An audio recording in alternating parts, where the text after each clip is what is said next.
बिल्कुल यही सूरत हाल है इस वक्त हमारी हुकूमत की। इनसे कोई अच्छी उम्मीद जो है ये तो दूर की बात है कि हमें कोई रिलीफ मिलेगा या हमें कोई बेनिफिट होगा।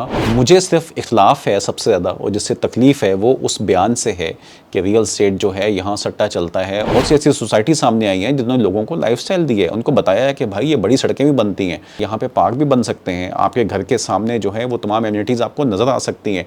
ये सब काम हुकूमत का था जो उनको करना था, कोई और बिज़नेस चलने ही नहीं देते। अस्सलाम वालेकुम ख़वातीन व हज़रात। कुछ दिन कबल एक दोस्त ने मैनचेस्टर से एक वाक़या सुनाया। वो वाक़या ये था कि एक बंदा जो है वो बग़ैर किसी कपड़ों के एक टैक्सी में बैठा और उसने टैक्सी ड्राइवर से ये कहा न्यूयॉर्क के अंदर कि मुझे फ़लाँ जगह जाना है, और टैक्सी ड्राइवर उसको हैरत से देख रहा है और वो अपनी जगह से मूव नहीं कर रहा। उस बंदे ने पूछा कि भाई आप टैक्सी चलाओ, मुझे जाना है उस जगह के ऊपर, क्या तुमने पहले कोई नंगा आदमी नहीं देखा, बगैर लिबास के नहीं देखा? तो उसने कहा नहीं, मुझे देखा सब कुछ है, मैं सिर्फ ये जानना चाह रहा हूँ कि उस मंजिल पे पहुँचने के बाद तुम मुझे इसका किराया कहाँ से दोगे, क्योंकि तुम्हारे पास कोई लिबास तो है नहीं, ना कोई जेब है, ना कोई पैसे पास हैं। बिल्कुल यही सूरत हाल है इस वक्त हमारी हुकूमत की। हमें इनसे कोई अच्छी उम्मीद जो है ये तो दूर की बात है कि हमें कोई रिलीफ मिलेगा या हमें कोई बेनिफिट होगा। वो उल्टा हमें ये नहीं मालूम कि इनकी किस जेब से हमें कोई अपने फ़ायदे की चीज़ मिल पाएगी जो हम इनको दे रहे हैं। एज़ रियल एस्टेट इंडस्ट्री के एक स्टेक होल्डर के तौर पे हर वो आदमी जो रियल एस्टेट में काम करता है, भले वो इन्वेस्टर हो, वो बिल्डर हो, वो कंस्ट्रक्शन से वाबस्ता हो, वो एक ऐसा बंदा हो जो सारी ज़िंदगी सेविंग करके अपने पैसे गवर्नमेंट को देता है, उसको बाद में रिलीफ क्या मिलेगा ये तो दूर की बात है। होता ये है कि हमारी हुकूमत के सबसे ज़िम्मेदार शख्सियत, सबसे ज़िम्मेदार ओहदा जो किसी हुकूमत का होता है, जो फेस होता है, वो है हमारा प्राइम मिनिस्टर साहब। उनका स्टेटमेंट ये है कि भाई रियल एस्टेट जो है ये एक सट्टा है और इस पे मज़ीद टैक्सेस लगेंगे। टैक्सेस तो बहुत अच्छी बात है, सबको देने चाहिए। टैक्सेस के साथ ही मुल्क तरक्की करते हैं, दुनिया में हर जगह पे टैक्सेस होते हैं।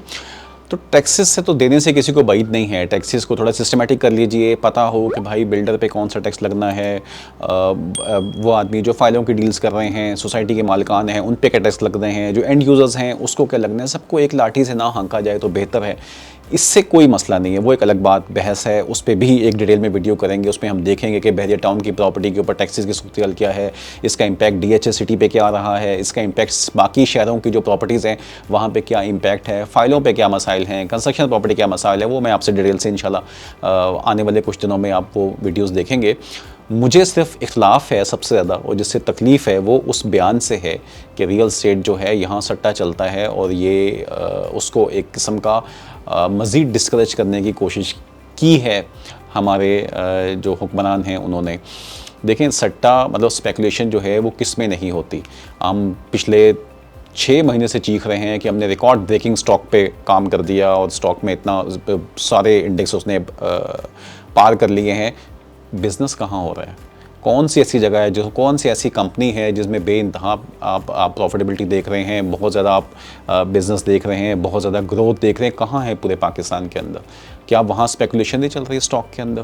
क्या बाकी तमाम शोबों में ये काम नहीं करवा रहे? सट्टा या स्पेकुलेशन का वर्ड या ये चीज़ें यूज़ करना और रियल एस्टेट के साथ जोड़ना और रियल एस्टेट की पूरी रियल एस्टेट को एक ही लाठी से हाँकना, क्या यहाँ पे अच्छे लोग काम नहीं कर रहे? क्या यहाँ पे पढ़े लिखे लोग मौजूद नहीं हैं इंडस्ट्री में? बिल्कुल मौजूद हैं। हुकूमत को अगर एक रियल एस्टेट के अंदर अगर काम हो रहा है और पैसा आया है, गुज़िश्ता 10-15 साल में रियल एस्टेट ने बूम की है, जिसमें हमने देखा है कि लोगों का लाइफस्टाइल इंप्रूव किया गया है, लोगों को ऐसे प्रोजेक्ट्स मिले हैं, DHA ने बहुत से ऐसे काम किए हैं, बहरिया ने बहुत से ऐसे काम किए हैं, प्राइवेट बिल्डर्स ने बहुत से ऐसे काम किए हैं, आबाद के प्लेट को बहुत से ऐसे मेंबर्स हैं। उसके अलावा बहुत सी ऐसी सोसाइटी सामने आई हैं जिन्होंने लोगों को लाइफस्टाइल दी है। उनको बताया है कि भाई ये बड़ी सड़कें भी बनती हैं, उनको बताया गया है कि यहाँ पे पार्क भी बन सकते हैं, आपके घर के सामने जो है वो तमाम एम्यूनिटीज़ आपको नज़र आ सकती हैं। ये सब काम हुकूमत का था जो उनको करना था। आपको चेहरे नहीं पसंद ब्रोकर्स के या बिल्डर्स के या उन लोगों के जो रियल एस्टेट से वाबस्ता लोग हैं, तो भाई आप फिर जो है वो कोई ऐसा स्ट्रक्चर बना दीजिए कि ये लोग एग्जिस्ट ही ना करें। हुकूमत ही सब कुछ दे रही हो, आपको पता हो कि 1.25 करोड़ घरों की शॉर्टेज है, तो आप पूरी कीजिए घरों की शॉर्टेज, रियासत की ज़िम्मेदारी है। रियासत सबको घर दे, ऑटोमेटिक वहाँ से बिल्डर्स या ब्रोकर्स ख़त्म हो जाएंगे। जिसको किराएदार है उसके लिए आप कोई पोर्टल बनाइए, उसके लिए तमाम उसको इन्वेंट्री निकाल के दीजिए। जो स्ट्रक्चर करना है, फिर गवर्नमेंट आके सामने आके इनिशिएटिव ले, वो काम करे। सिर्फ खाली उंगलियां उठाना और ये कहना कि ये जो लोग हैं यहाँ पे ये जैसे कोई इंडस्ट्री ख़राब है, आपने कोई और बिज़नेस चलने ही नहीं देते। किसी और जगह पे आपने बिजनेसमैन को वो ईज़ी नहीं देते कि वो बेचारा काम कर सके, कोई फैक्ट्री लगा सके, कोई कंपनी रन कर सके। कोई इवन इंडिया में कितना डॉलर्स वगैरह में काम होता है आईटी सेक्टर के अंदर, हम क्यों नहीं यहाँ पे पेपॉल को लेके आ सके, हम क्यों नहीं सब कुछ कर सके। गुज़िश्ता 2-3 गवर्नमेंट से हम कंटिन्यूसली बातें सुन रहे हैं, लेकिन कोई भी ऐसा जो प्लेटफॉर्म है वो हम पाकिस्तान में नहीं लेके आ पा रहे। तो जब आप किसी को अपॉर्चुनिटी नहीं दे रहे काम करने की, तो अल्टीमेटली वो उसको कंस्ट्रक्शन साइट पर जहाँ प्रॉपर एक डिमांड मौजूद है, तो उसके अकॉर्डिंगली वो वहाँ पर काम करेगा, क्योंकि उसको प्रॉफिट भी कमाना है इन्वेस्टर्स को। उस इंडस्ट्री को भी आप मज़ीद बदनाम करने पर लगे हुए हैं और ये कह रहे हैं जैसे यहाँ पे एक ऐसे लोग काम करते हैं जो खुदा न खास्ता कोई जुए के काम में, कोई सट्टेबाजी के अंदर इन्वॉल्व हैं। तो ऐसा हरगिज़ नहीं है। काली भेड़ें हर जगह होती हैं। क्या वो सियासत में नहीं हैं? क्या वो किसी और इदारे में मौजूद नहीं हैं? क्या वो लोग जो है वो डॉक्टरी के मुकद्दस शोबे से वाबस्ता नहीं हैं? क्या वो लोग इंसाफ के मुकद्दस शोबे से एज अ वकला वाबस्ता नहीं हैं?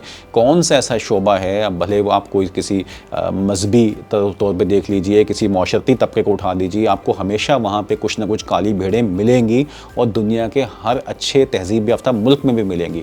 वो हमारे यहाँ भी है। ये एक नेचुरल फिनोमेना है, उसको डिस्करेज करना चाहिए। उसके लिए आप सिस्टम बनाइए।